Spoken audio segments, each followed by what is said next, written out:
bagi tergugat yang mulai, penggugat yang mengakhiri. Apa dari akhir dari penggugat? Jokowi harus masuk penjara. Itu yang kita akhiri nanti. Kemudian saya perlu ingatkan juga kepada seluruh majelis hakim dimanapun, jika Anda tidak tersandera oleh masalah kasus-kasus apapun yang persoalan perkara yang saudara pegang, Anda tidak perlu takut untuk memutus perkara ini. Saya ingatkan, selama Anda tidak tersandera masalah kasus, Anda tidak perlu takut untuk memutus perkara ijazah Jokowi. Untuk pendaftaran yang saudara Michael sampaikan tadi, memang ada beberapa hal yang perlu dipenuhi di dalam proses pendaftaran. Jika ada sesuatu yang belum menjadi lampiran persyaratan, maka seharusnya pengadilan atau panitera atau yang menerima seperti di sini pelayanan terpadu satu pintu harus memberikan atau memberitahukan apa yang belum dipenuhi. Tidak bisa hanya mengatakan ditolak. Pernyataan perasaan permusuhan dan atau memanipulasi penciptaan, perubahan, pengerusakan informasi elektronik yang dianggap seolah-olah data yang otentik dan atau mengubah, mengurangi, melakukan transmisi, merusak, memindahkan, menyembunyikan suatu informasi elektronik milik orang lain. Persangkaan Pasal 310 Undang-Undang Nomor 1 Tahun 1946 tentang KUHP dan atau dengan ancaman pidana penjara 9 bulan, kemudian ayat 2 ancaman pidana penjara 1 tahun 4 bulan. Kemudian pasal 434 Undang-Undang Nomor 1 Tahun 2023 tentang KUHP ayat 1 ancaman pidana penjara 3 tahun. Dan atau pasal 246 Undang-Undang Nomor 1 Tahun 2023 dengan ancaman pidana penjara 6 tahun.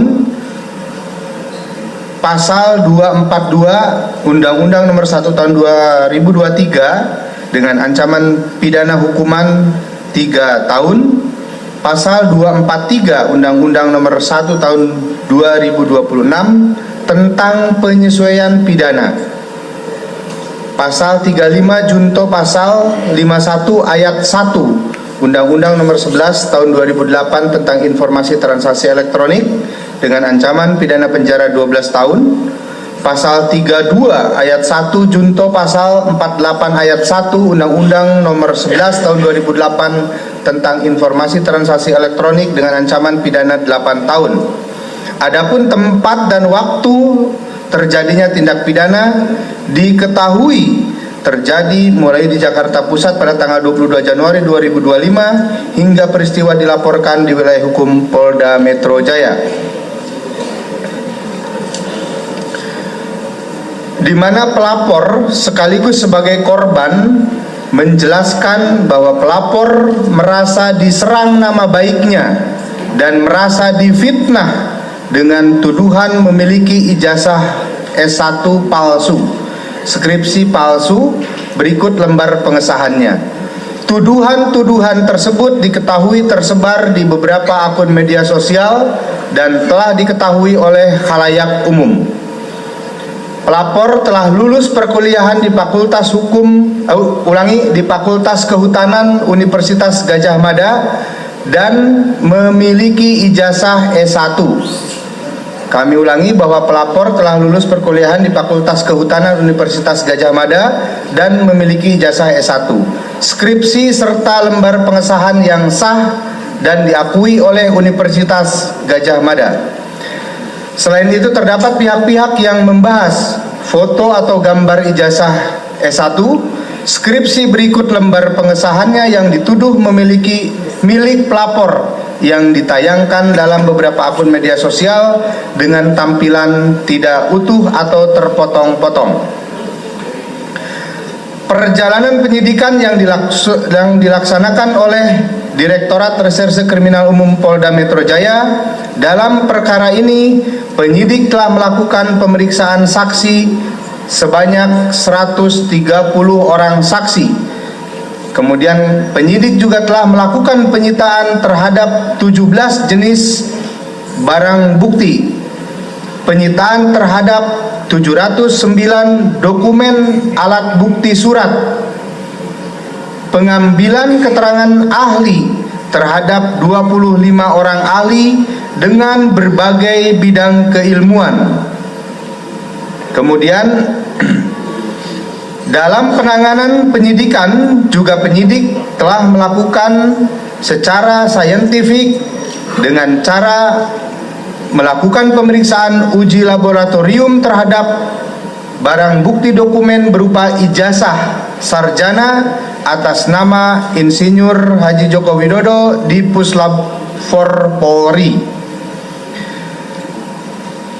Bahwa Puslap 4 Polri telah memiliki sertifikat akreditasi laboratorium dengan nomor LP856 IDN yang diterbitkan oleh Komite Akreditasi Nasional atau KAN dengan kompetensi sebagai laboratorium pengujian dan laboratorium kalibrasi dengan menerapkan secara konsisten sesuai dengan SNI ISO 17025 tahun 2017. Petugas pemeriksa pada Puslap 4 Polri telah bersertifikasi dari Badan Nasional Sertifikasi Profesi.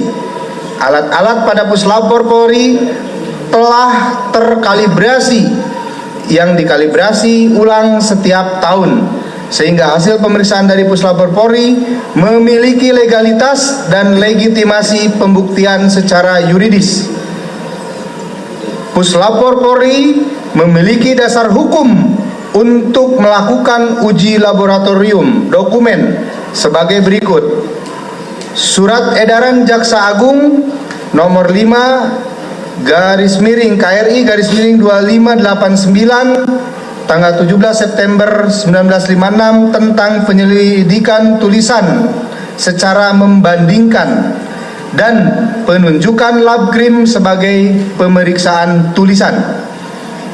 Kedua, surat Ketua Mahkamah Agung tahun 1983 perihal penunjukan laboratorium kriminal. Halo teman-teman semua, selamat datang kembali di channel ini. Kalau kita bicara soal panggung politik dan dinamika hukum di Indonesia, sepertinya kita tidak akan pernah kehabisan bahan penonton. Ya, selalu ada saja babak baru yang membuat masyarakat mengercitkan dahi, ya, tertawa miris atau bahkan mengurut dada. Nah, pada kesempatan kali ini kita akan membahas secara mendalam sebuah dinamika hukum yang belakangan ini kembali memanas dan memicu perdebatan luas di tengah publik. Kasus yang melibatkan kontroversi dugaan ijazah, teman-teman, penetapan tersangka, dan hingga aksi penahanan terhadap sejumlah figur publik seperti Roy Suryo dan Dr. Tifa. Di satu sisi, teman-teman, aparat penegak hukum memaparkan hasil penyidikan, ya, saintifik yang sangat mendetail. Namun di sisi lain juga publik justru terus menaruh kecurigaan dan mempertanyakan proporsionalitas dan dari tindakan hukum yang diambil. Apakah ini murni penegakan hukum yang ada, ya, atau hanya ada cermin krisis kepercayaan yang jauh lebih besar? Ya, mari kita bedah menjalani masalah ini secara dingin, rasional, dan objektif dari sudut pandang yang netral. Jangan lupa untuk siapkan kopi, ya, seperti biasa, siapkan kopi dan teh Anda. Mari kita bahas satu persatu secara tuntas. Nah, teman-teman sekalian, kita mulai dari mendudukkan dulu pokok permasalahannya agar kita tidak terjebak dalam prasangka atau sekedar asumsi liar, ya, di mana akar dari seluruh polemik ini berawal dari tuduhan, ya, unggahan di media sosial, ya, yang mengoleskan narasi bahwa ijazah S1, skripsi serta lembar pengesahan milik mantan Presiden Joko Widodo, ya, di Universitas Gadjah Mada ini adalah tidak otentik, ya, alias palsu. Ya, narasi diolah melalui berbagai kajian mandiri, analisis foto, hingga pembandingan visual yang kemudian disebarluaskan ke ruang publik. Respon atas tuduhan ini tidak main-main, teman-teman. Pihak pelapor melayangkan pengaduan atas dugaan pencemaran nama baik, ya, fitnah hingga tuduhan pelanggaran Undang-Undang ITE terkait manipulasi atau pengerusakan informasi elektronik. Nah, aparat kepolisian melalui Polda Metro Jaya kemudian bergerak cepat, ya. Langkah penyidikan skala besar dijalankan, ya, melibat ratusan saksi, menyita ratusan dokumen, hingga menguji fisik ijazah tersebut di Pusat Laboratorium Forensik atau Puslapfor Polri. Nah, hasil akhir dari pengujian forensik menyatakan bahwa dokumen tersebut otentik dan identik. Namun, disinilah letuknya terbesarnya, teman-teman. Ketika terhadap penetapan tersangka dan penahanan dilakukan terhadap pihak-pihak yang menyuarakan tuduhan tersebut, reaksi publik bukannya mereda, melainkan justru terbelah. Mengapa? Ya, karena sebuah perbedaan analisis visual atau dokumen bisa berujung pada penahanan yang terkesan begitu rigid. Ya, inilah inti dari persoalan yang sedang kita saksikan bersama, teman-teman. Ya. Dan sekarang kita masuk pada pembahasan yang lebih mendalam mengenai bagaimana proses ini berjalan dari kacamata hukum formal maupun realitas sosial. Ya, dari sudut pandang kepolisian, prosedur yang dijalankan diarahkan pada metode scientific crime investigation. Ya, penyidik memaparkan bahwa Puslapfor Polri yang menguji dokumen tersebut memiliki akreditasi resmi dari Komite Akreditasi Nasional atau bisa disebut KAN, ya, serta mematuhi standar SNI ISO. Ya, secara yuridis formal, hasil uji forensik dari lembaga berwenang inilah yang menjadi pegangan legal penyidik untuk menyatakan sebuah dokumen sah atau tidak di mata hukum. Nah, masyarakat hari ini dibesarkan di era digital di mana semua orang bisa menjadi detektif internet. Ya, ketika seorang mempublikasi analisis gambar terpotong atau pembandingan huruf di media sosial, publik dengan cepat menyerapnya sebagai bukti ilmiah tandingan. Ya, begitulah hebatnya zaman sekarang, teman-teman. Pejabat kita kadang butuh waktu bertahun-tahun cuma untuk menyelesaikan satu masalah fasilitas umum. Ya, tapi netizen dan pengamat media sosial cuma butuh waktu 5 menit untuk menyimpulkan sebuah dokumen otentik atau tidak hanya dengan modal zoom in foto 4K. Nah, jadi kadang saya berpikir kalau efisiensi dan kecepatan para pengamat dadakan ini dipakai untuk mengurus birokrasi perizinan di negeri ini, mungkin Indonesia sudah di negara maju sejak dekade lalu. Tapi ya sudahlah, pejabat kita kadang memang lebih suka bertapa dulu sebelum mengambil keputusan. Kembali lagi ke topik utama, teman-teman. Ketika perdebatan analisis ini muncul, respon penegakan hukum yang memilih opsi penahanan secara instan menciptakan impresi tersendiri di mata publik. Ya, wajar jika sebagian masyarakat bertanya-tanya mengapa untuk kasus berbasis tuduhan opini atau perbedaan analisis dokumen, ya, perlakuannya bisa secepat dan setegas ini. Ya, padahal untuk kasus-kasus kriminal yang dampaknya langsung merugikan keuangan negara atau hajat hidup yang orang banyak, ya, prosesnya seringkali terasa berjalan menggunakan roda gigi yang agak berkarat. Nah, teman-teman yang saya hormati, inti dari seluruh keributan ini sebenarnya bukan lagi semata-mata soal selembar kertas ijazah. Ya, inti dari persoalan ini adalah krisis kepercayaan publik atau biasa kita sebut adalah distrust, ya, jadi terhadap institusi dan transparansi. Mengapa ketika Puslapfor menyatakan ijazah tersebut asli, masih banyak publik yang menggelengkan kepala dan ragu? Ya, sederhana sebenarnya, karena ada jarak atau gap, ya, komunikasi di tingkat kepercayaan yang terdistorsi antara publik dan para penyelenggara kekuasaan. Nah, ketika seorang figur yang pernah memegang kekuasaan tertinggi terlibat dalam polemik, persepsi publik secara otomatis akan mengaitkan segala keputusan hukum dengan pengaruh kekuasaan. Ya, walaupun penyidik sudah bekerja secara profesional sesuai prosedur teknis, ya, asumsi dan narasi kekuatan di balik layar akan selalu berhembus jika prosesnya tidak disajikan secara teruji dan ruang terbuka. Nah, dalam hukum pidana, penahanan seorang tersangka memiliki syarat objektif dan subjektif, ya, seperti kekhawatiran melarikan diri, mengulangi perbuatan, atau menghilangkan barang bukti. Ketika seseorang tersangka dinilai kooperatif dan rutin melakukan wajib lapor, ya, langkah penahanan yang diambil tentu mengundang tanda tanya besar terkait proportionality ya atau proporsionalitas dalam penegakan hukum. Ya, apakah penahanan tersebut murni kebutuhan penyidikan atau justru ya dipersepsikan sebagai langkah untuk menghentikan kegaduhan? Ya, sayangnya dalam iklim demokrasi membungkam kegaduhan dengan pendekatan kekuasaan formal seringkali justru melahirkan kegaduhan baru yang lebih besar.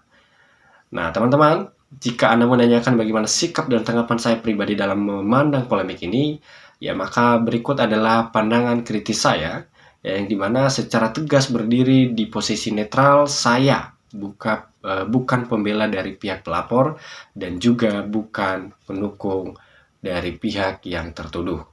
Nah, pandangan saya murni didasarkan pada akal sehat, logika hukum, dan kepentingan kemajuan demokrasi kita. Ya, pertama, menurut pandangan saya, perdebatan ilmiah atau analisis dokumen seharusnya dilawan dengan pembuktian yang setara dan transparan. Ya, bukan sekedar pendekatan represif. Jika ada pihak yang mengklaim memiliki temuan bahwa suatu dokumen palsu berdasarkan kajian mereka, ya tempat terbaik untuk mengujinya secara tuntas adalah di depan meja hijau persidangan yang terbuka untuk umum atau open court. Nah, jadi biarkan publik melihat hadirnya ijazah aslinya, ya, hadirkan ijazah aslinya, tampilkan hasil uji forensik independennya, adu data antara ahli yang dihadirkan penyidik dengan ahli yang dihadirkan oleh pihak terdakwa, ya, biarkan majelis hakim yang menilai dan masyarakat yang menyaksikan langsung melalui siaran layar kaca. Ya, transparansi radikal seperti inilah satu-satunya obat manjur untuk membunuh spekulasi dan teori konspirasi di tengah publik. Nah, kedua, teman-teman, saya menilai penegak hukum perlu lebih bijak dan menggunakan wewenang penahanan. Ya, kita harus bisa membedakan mana kejahatan kriminal yang berat, ya, yang semacam mengancam keselamatan fisik masyarakat seperti korupsi, perampokan, atau kejahatan kekerasan dengan perkara yang berakar dari perbedaan opini dan sengketa narasi publik. Nah, jadi sebagai kesimpulan dari pembahasan panjang kita hari ini, secara legal formal, ya, penyidik kepolisian telah menjalankan prosedur penyidikan berbasis sains atau scientific crime investigation melalui Puslap 4 Polri untuk menguji otentisitas dokumen yang dipersilahkan. Nah, dan diperselisihkan, dan secara realitas sosial, penanganan kasus ini menunjukkan adanya krisis kepercayaan yang mendalam dari sebagian masyarakat terhadap transparansi proses hukum.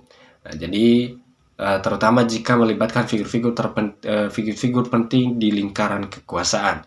Dan terakhir, solusi terbaik, ya, jalan keluar dari polemik inilah bukan penahanan yang memicu perselisihan baru, ya.